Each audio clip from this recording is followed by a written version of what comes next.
in a remote valley of the Chinese Himalayas, and one family has two new babies. One has an ideal childhood and is nurtured. The other struggles after his mother abandons him. For 2 years, the crew follows the brothers, I've been here for a couple of hours now, just waiting for the monkeys. enduring impossible terrain and extreme weather Now we're up at the top of the mountain, 4,200 meters up. to find out how the families push apart and then pull together in one of the highest forests in the world, in the mystery monkeys of Shangri-La. Hidden in the Himalayas in China are the Snow Mountains.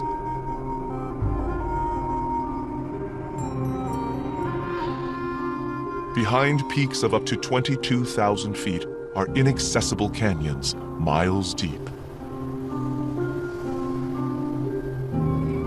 For centuries here, there have been stories of lost cities and woodland elves.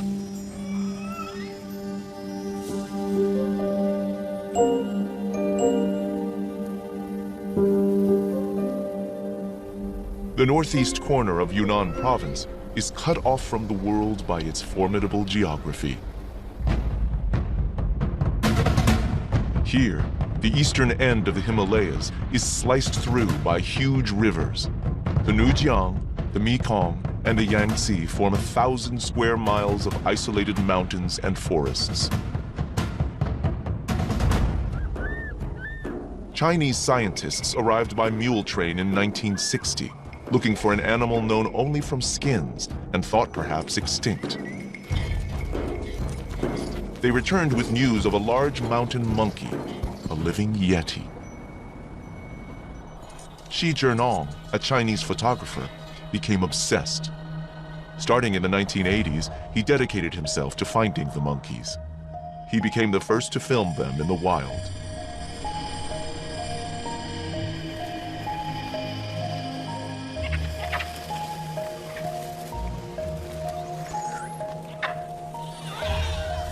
There are only a few thousand Yunnan snub-nosed monkeys. They are gentle, with odd-looking noses and prominent forelocks.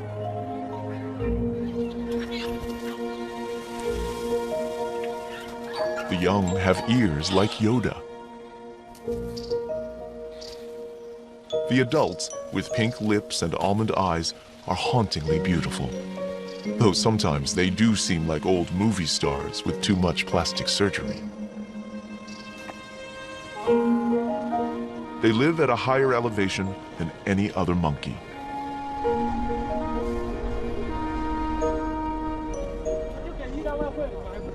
It's 30 years later, and Xi Zhenong has hired a new team. The expedition has 2 young cameramen, 6 porters, 3 rangers, and a scientist. They cross mountain passes at 14,000 feet. The oxygen level is almost half. Cameraman Jackie Poon finds it tough. Now we're up at the top of the mountain, 4,200 meters up. And it's snowy, plus hailing. Try to get a breath and see the screen is not easy.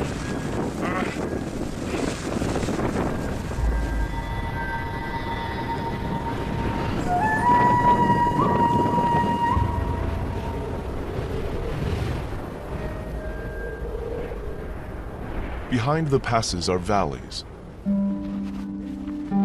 As the team descends, the temperature rises. They find an enchanted garden behind mile-high walls. Jackie Poon can hardly believe it. It's like you're going into a different world. You start to hear birds and see flowers.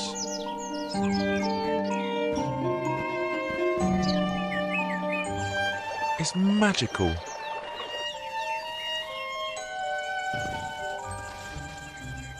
All of a sudden, in the trees are the monkeys. It's a huge thrill to see them. Jackie Poon and Wu Yuanqi are amazed. The monkeys seem unafraid of them. These monkeys are unique because they're not too bothered by people, but they're still wild animals, so you can't tell them what to do, you can't control them. So you feel so very, very privileged. Very privileged. Shi Zhenong's ambition is to make a film following individual monkeys for 2 years. Park rangers and scientists will help track them with the team. It has never been attempted before, for some very good reasons.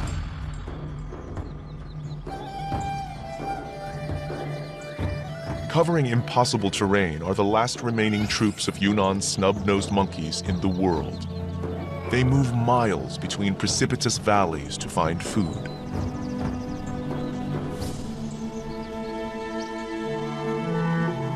One smaller troop is easier to follow.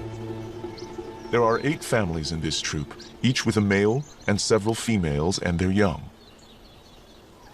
By March, after months of waiting, the team sees one of the 8 families with a newborn.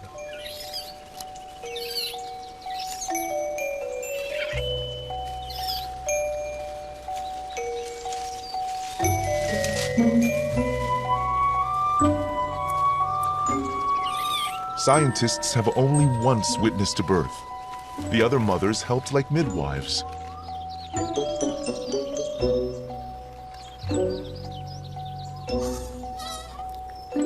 The new baby is not alone. The family has 2 arrivals, 2 half-brothers.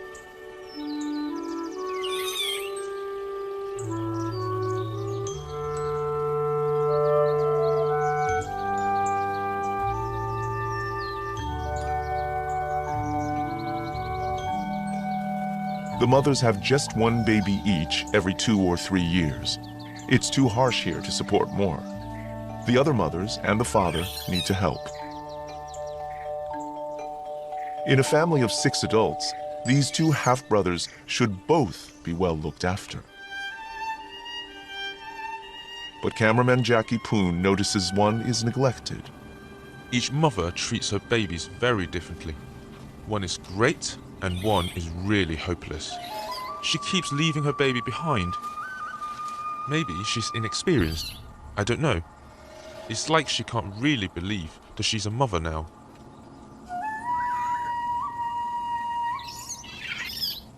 Luckily, the rest of the family helps her and looks after the baby as well. The other mothers even provide milk.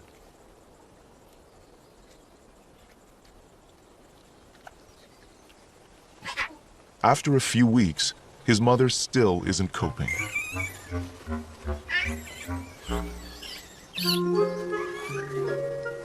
While the other baby is protected and indulged, he's raised haphazardly by the whole family. The baby is passed around so much, from one aunt to another, to the children. We call it the pass-the-parcel baby. Neglected babies usually suffer permanent psychological damage compared to those loved and cared for.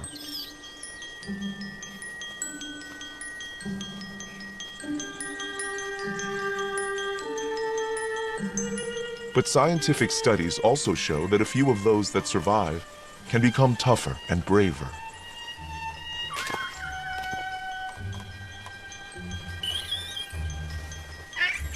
When everyone is tired of him, he's dumped on Dad. It's unusual in monkeys for the father to be the helpful family type. They seem to have a very special bond. He looks after him and grooms him most of the time, while his mother is out looking for food. After observing and filming, we really want to know what happens to these 2 half-brothers. It's hard enough finding a monkey troop at all, let alone following one family.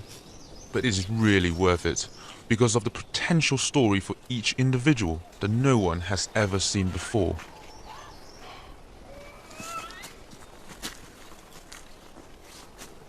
The monkeys' lives are part of the wider story of the mountains and the isolated people who live here.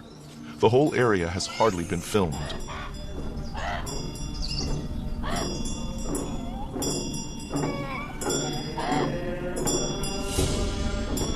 Hidden from the outside world is an ancient city. It's called Shangri-La, named after a famous mythical paradise.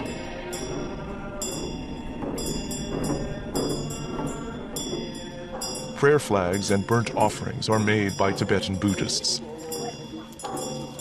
They believe that all mountain life is like a family, and that people and animals need each other, even become each other after death.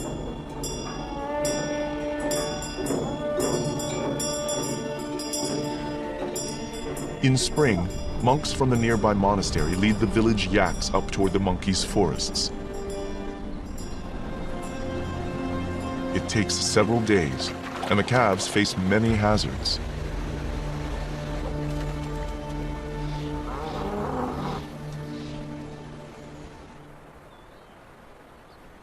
They are heading for mountain meadows. The monks will live at 13,000 feet for a few months in some of the highest human homes on Earth.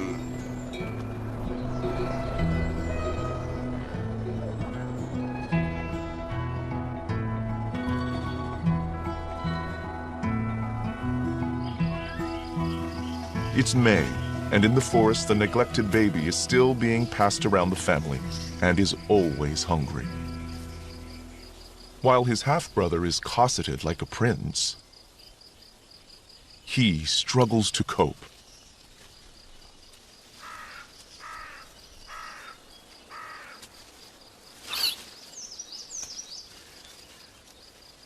Scientists call determination like this stress-inoculated resilience.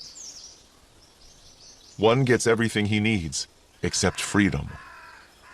For the other, neglect becomes a new adventure.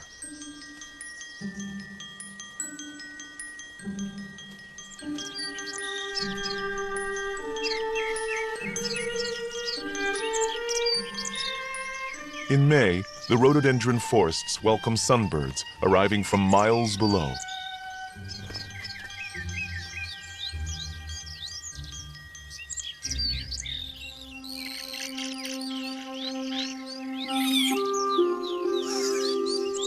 Scarlet minivets make lichen nests lined with monkey fur.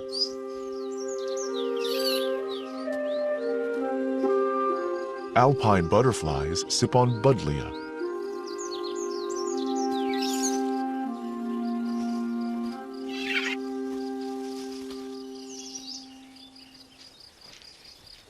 The little adventurer ends up again with his Zen-like father. These family monkeys are exceptional in the time that they give to each other.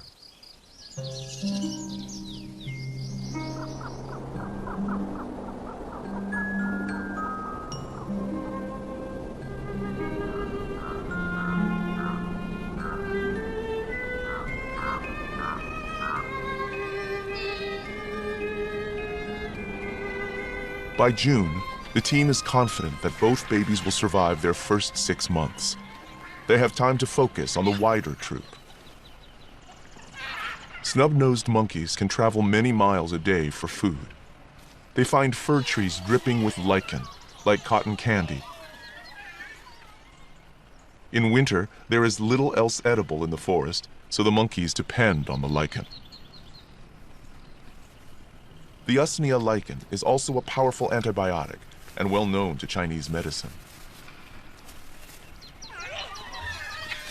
The troop of about 100 monkeys is composed of 8 self-contained families and about 30 surplus adult males. They form an all-male group, a gang of bachelors. A big male stands out. He is injured in one eye, with a scar falling like a tear from the other.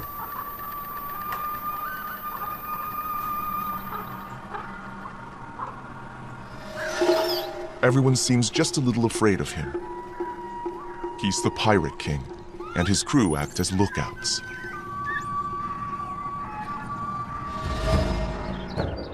One day, the team sees what they are watching for. Over the mountains comes a massive 500-strong troop, wilder, with no rangers and scientists with them. Several have lost limbs, probably in snares set for deer.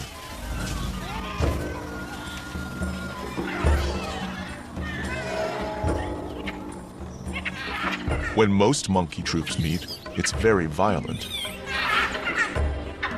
Outnumbered by 5 to 1, our group hasn't a chance in a fight. They move to the ground, where they're faster.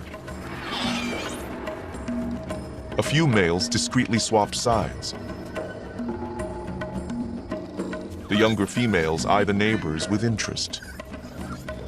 Despite the tension, this isn't a battle. The troops mix, displaying. This is more social, like a recruitment drive, with some speed dating.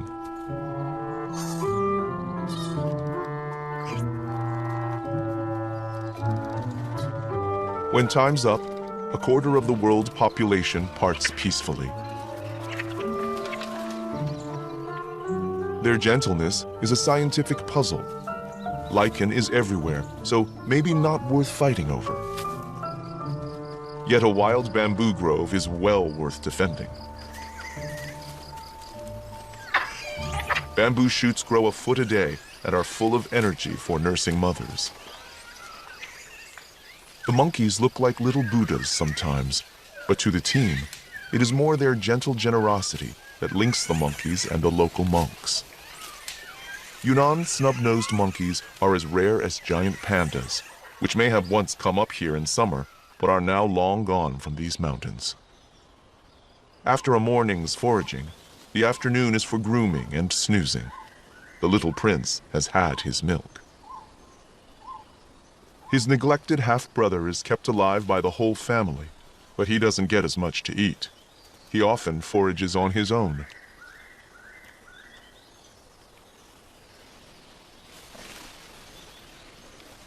The monkeys eat over 30 different plants, and he's learning them by himself, like a street kid teaching himself to survive. While the mothers nod off, the cosseted prince makes a bid for freedom. The two half-brothers play. Their games include hide and seek and ambushing each other and showing off their gymnastics and making sure no one else gets any rest.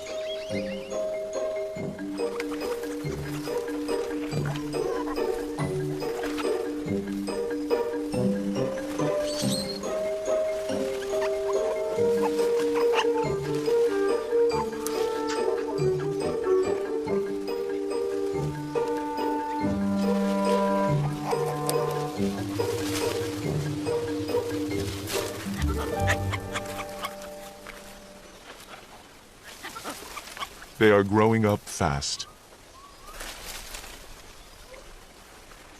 Jackie Poon sees more new behavior all the time.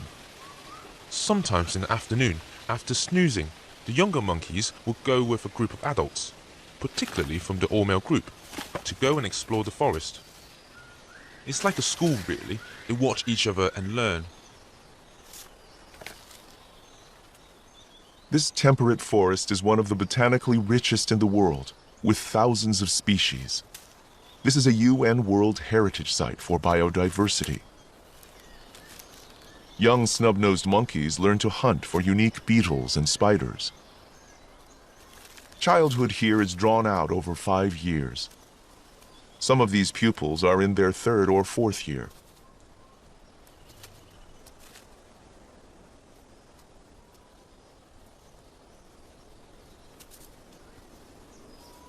In theory, none of this rich diversity should be here. At 13,000 feet, this is well above the snow line in the Rockies or the Alps. Something special heats this high paradise. In August, the secret becomes visible.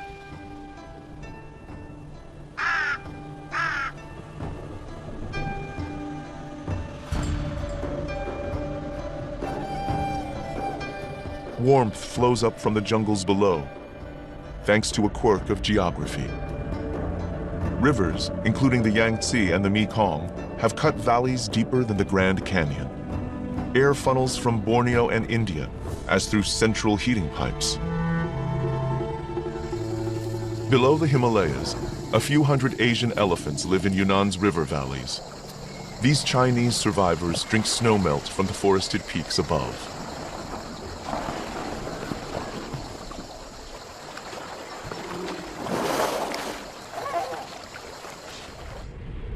Up in the mountains, 2 vertical miles higher, the the jungle monsoon arrives. High on the slopes, it drenches the monkeys and the filming crew. Feels good to come in out here, even when it's raining, pouring down rain, right? We film after about an hour, we have to take our clothes off and start putting on the camera, just in case the camera gets wet. Long time out there, it does get you, make you a bit crazy, I guess.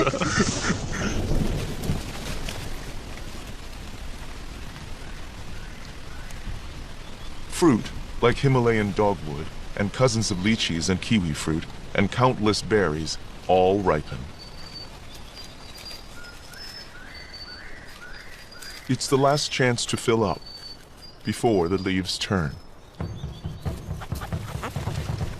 The two brothers, now 6 months old, are best friends, but their world is changing fast.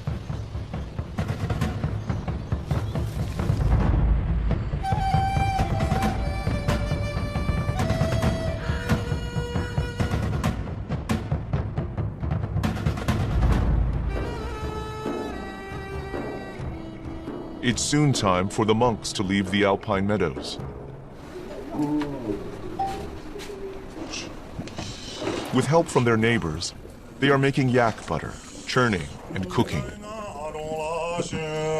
It's used to add to tea and enjoyed by the filming crew.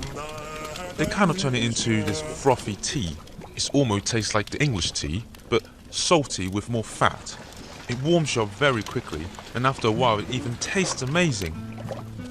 After it's churned and cooked, yak butter is set and shaped. A summer's milk fat will be carried down to the villages, with some left for the team to keep them going through the winter.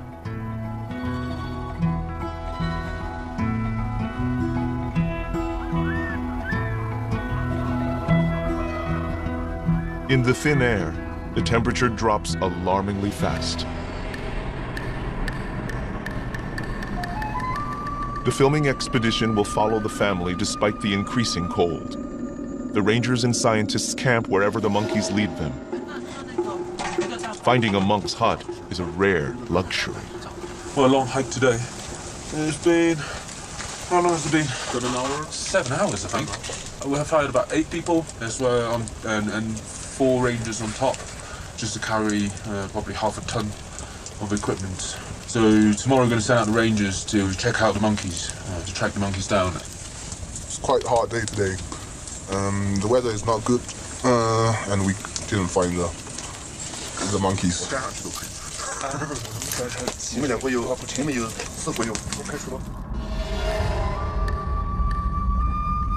At dawn, they set off to continue the search. The rangers use ridges to look for the troop. Just this morning coming up, I was in the front with the rangers. They spotted something, so we come up here to the open area to check out this area. And we found some movements, and we are thinking it's monkeys. So we pretty much ran over here. You know, it couldn't be anything else ruffling around the trees. So quite lucky. It's cold and windy up here. And these monkeys are certainly more tough than us. By mid-September, autumn's chill has reached the forest. The two half-brothers will face their first winter together in the warm arms of the family.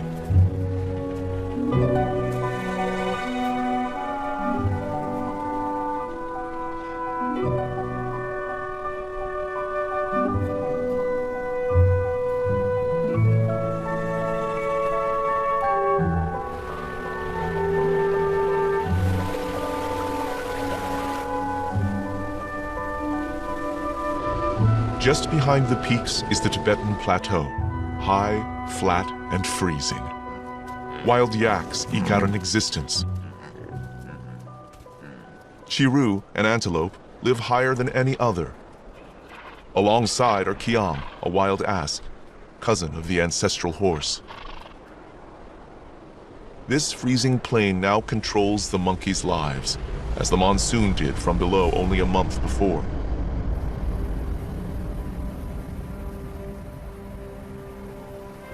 Maybe once they could head down to the tropics, but rivers and cities have cut them off, and now they depend on lichen that only grows above 10,000 feet. They are trapped, and when they are thirsty, there is only snow.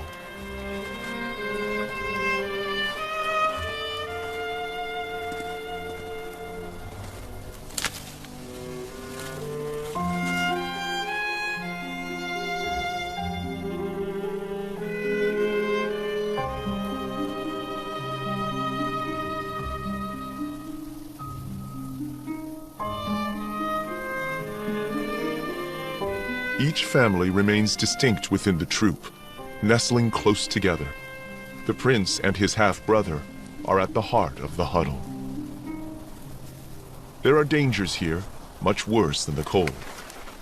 The all-male group is restless.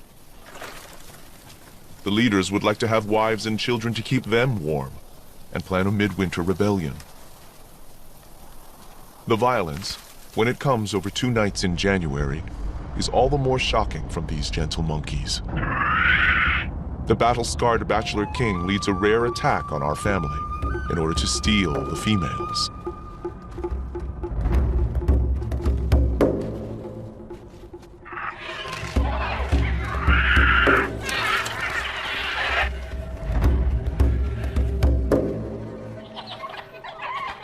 Our family dad is thrown out of the tree and unfortunately killed by the fall.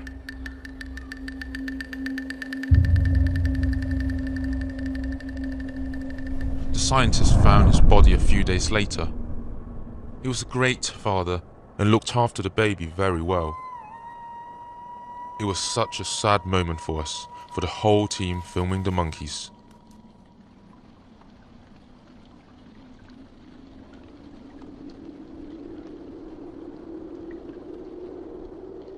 The team finds the half-brother alone. The other mothers are with a new male, a sidekick of the pirate king. The little prince is in there, being comforted. But his mother has probably gone off with another male, leaving her baby behind. He's truly an orphan now, and the new male wants no part of him.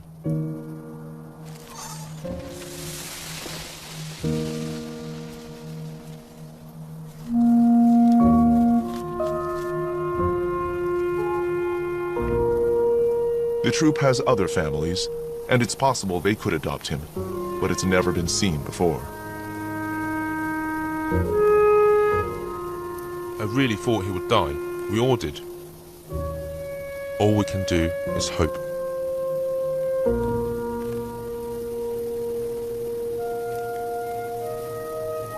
When things seem at their worst, life sometimes surprises you. He rallies and follows some birds to collect berries.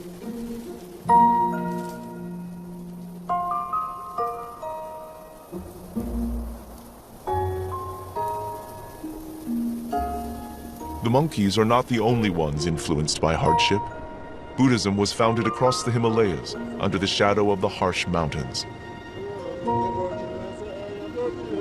The monks believe that life is delicate, interconnected, and we should care for it all. On the edge of the forest, the monks are helping a rare pheasant. It's in decline, poached for food. They have bred a small flock, and today they release them with ceremony and prayers. Tea is poured over a statue that looks a little like a baby monkey. Buddhists believe that many animals can be kind. But scientists say that altruism, kindness, is rarely, if ever, seen in animals. These monkeys may be exceptional. I would say if any animal shows compassion, it's these snub-nosed monkeys. The orphan's life is in the hands of the 7 other families and a gang of 30 males. Then the team loses him in the snow.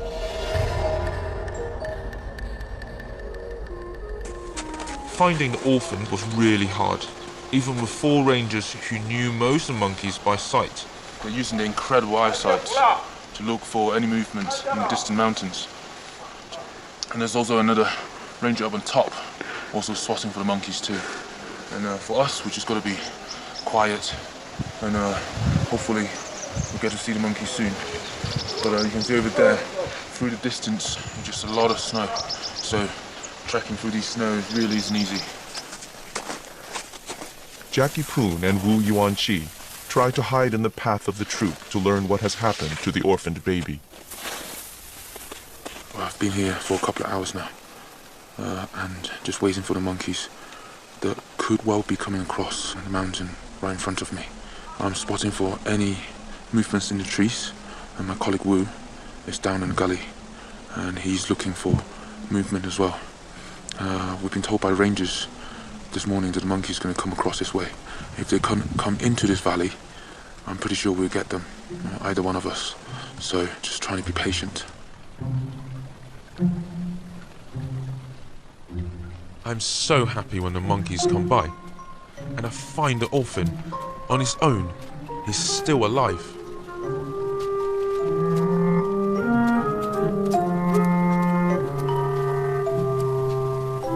He seems to be searching for food, or his half-brother, or his mother.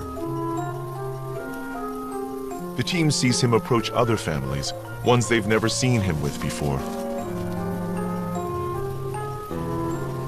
The families seem willing to adopt him.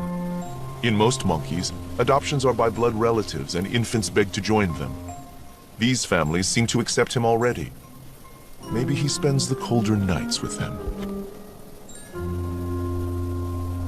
Yet he soon leaves. His independence is extraordinary. He finds himself in the bachelor group. Young males all join this gang when they are much older and reaching adulthood.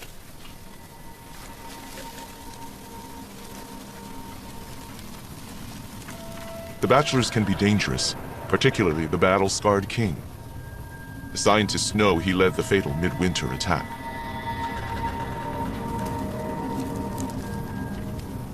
Yet the baby monkey gets closer to his father's killer. The warrior looks up, but ignores him.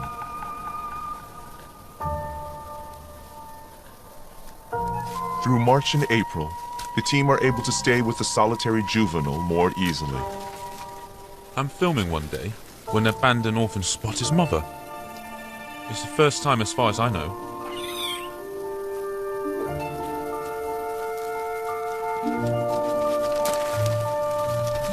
He jumps over to her.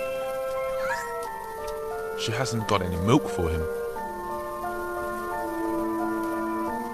They hug for ages.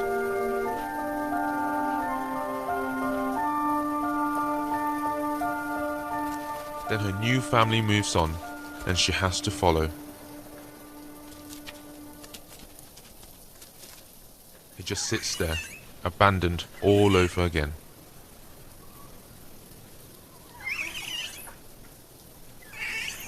Then suddenly, the big male, and probably one of his father's killers, come over and sit next to him.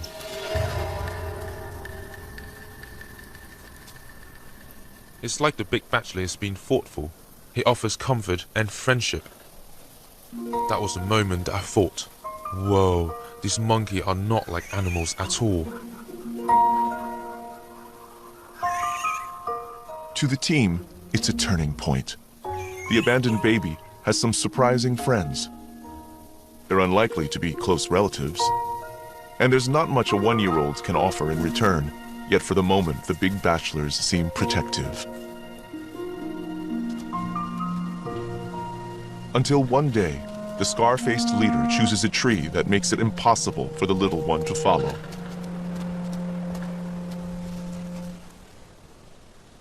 The all-male group above pay no attention. Maybe they've had enough of their little mascot.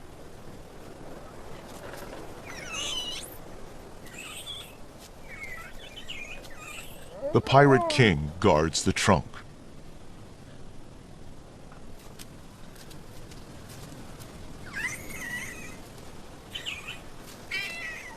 Then, a hand reaches down. The heart of a killer seems to melt. For the crew and the scientists, it's a remarkable moment.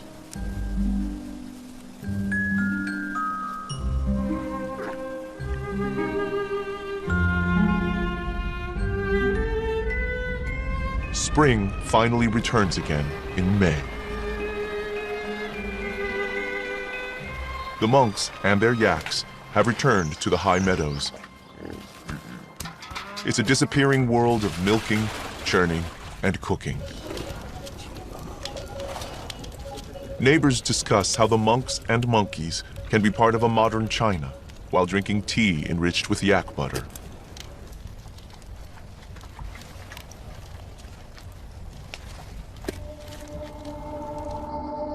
Above the monk's meadow and the monkey's forest are peaks famous for their plants and animals. There are Himalayan blue poppies and snow lotuses, a plant with fur that's visited by hairy mountain bees. There's even a Parnassius butterfly that walks between flowers to stay out of the wind.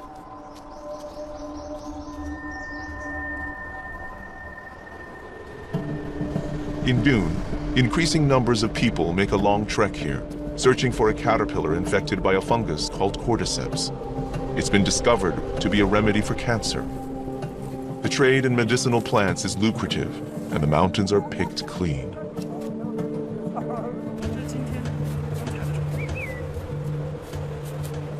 Little seems sacred to the visitors from the cities below. Traditionally, the gifts of the mountain gods were respected. The Buddhist monks hold on to a belief that these mountains somehow contain the secret to understanding life.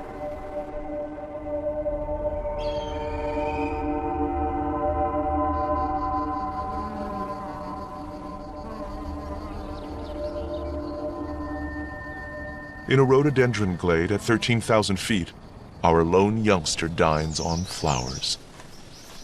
Rhododendrons are generally poisonous, but he's discovered the flowers contain nectar. Sitting by himself, he watches his old family nearby. His half-brother, the prince, his old playmate, is there having a tantrum.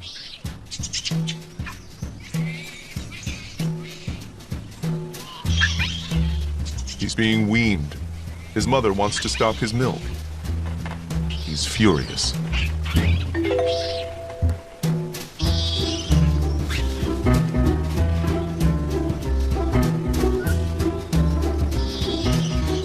It's a battle of wills, but his mother seems determined.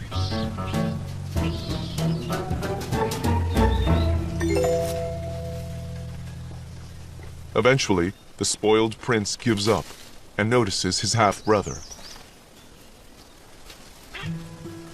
Cameraman Jackie Poon holds his breath. It's the first time this year I've seen them playing together. It's amazing. As young males grow up, they are encouraged to nurture friendships. It's the first stage of forming the alliances they'll need later in the bachelor group. It was fun at first, but sadly something went wrong. The abandoned baby got something in its eye.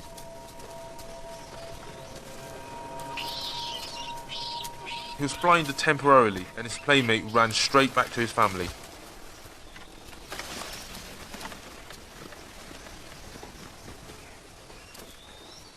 I realised why the little prince was so keen to be with his family. There was a new little baby, just born. With the new arrival, the prince instantly forgets his playmate and his missing milk. All he wants to do is hold the baby.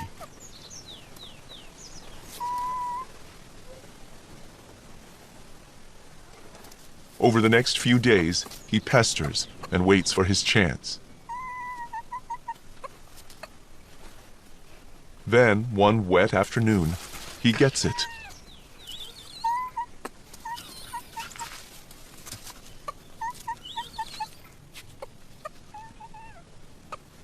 He's not sure what to do with the baby, but he's not going to give it up.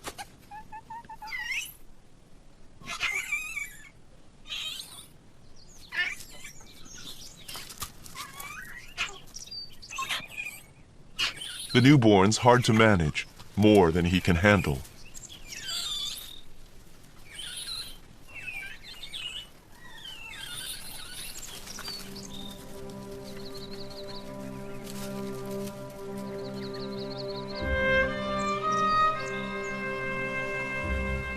Something's not right.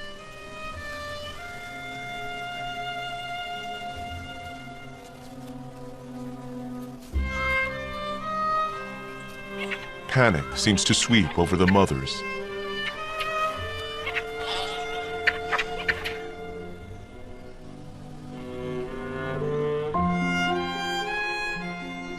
Watching, we realize that something is terribly wrong. The baby is dead. He has probably just caught a chill or something, which happens quite a lot, but it's very tragic. The mother carries the baby for 3 days. She must know that it's dead, but it's like she can't bear to let go.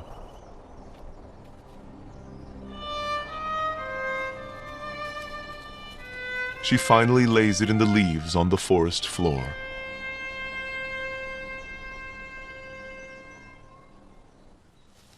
After the baby's death, the prince goes back to his mother and she lets him suckle again. It was like she can't reject him after such a tragedy. He seems very precious to her and to the family. The abandoned orphan is once again forgotten and will return to the edge of this monkey society. In autumn, many species of mushroom grow in the forest, and local families at the edge of the Baima Snow Mountain National Park come to collect them. The head ranger and his family are among them. Like many of the local Tibetan Buddhists, they are polyandrous. The ranger's daughter has 2 husbands, brothers. It takes many adults working together to raise even a small family here.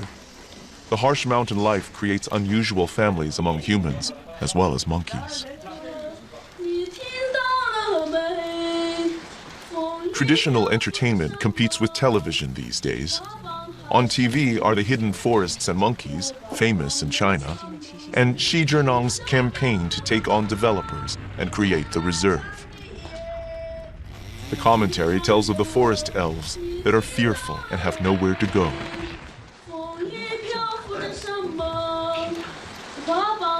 The ranger's grandson sings of their forest.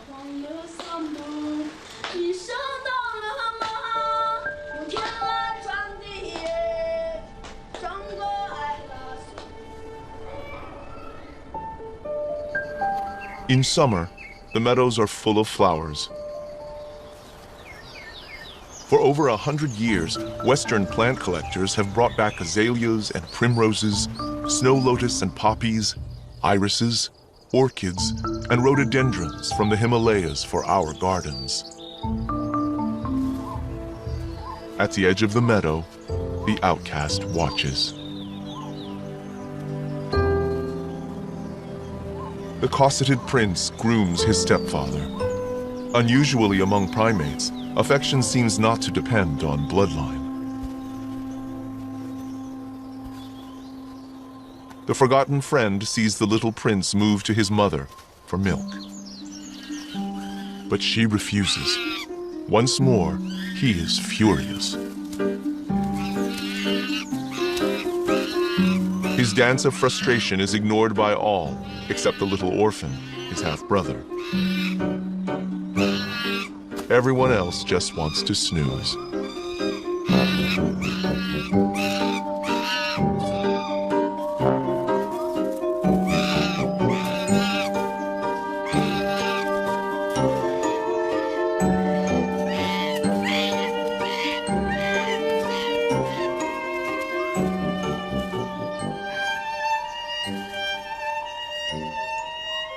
The spoiled baby gives up at last and finally comes over to play.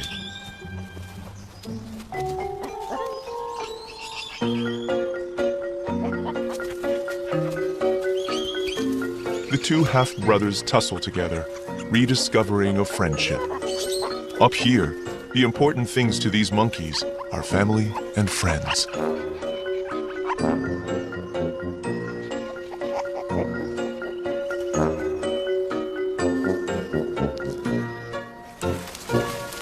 They return to the trees to play there.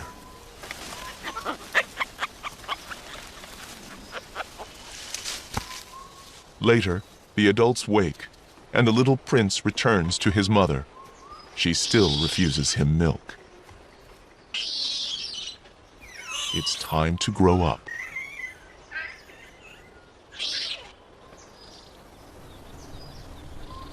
From that moment, the two half-brothers are inseparable.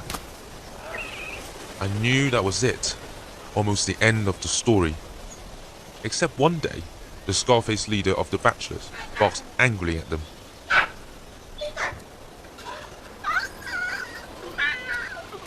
He sits down beside them.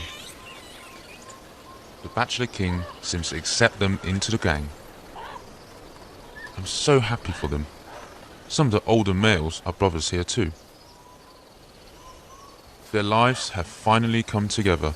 After so much hardship, the rest of their lives must surely be easier. They are still here, growing up.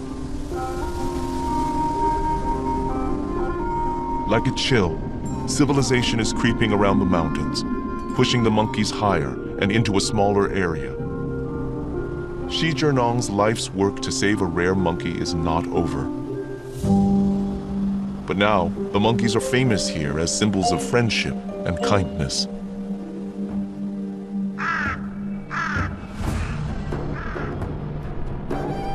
Everyone knows of China's rapid growth, but it's not the whole story.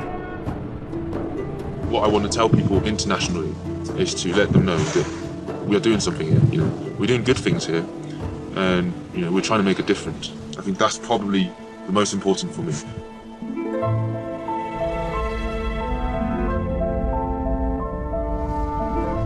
The local monks believe that life flows between us all like smoke. Anyone who is lost, they say, needs help and kindness and a chance to find their way back. Even a little monkey.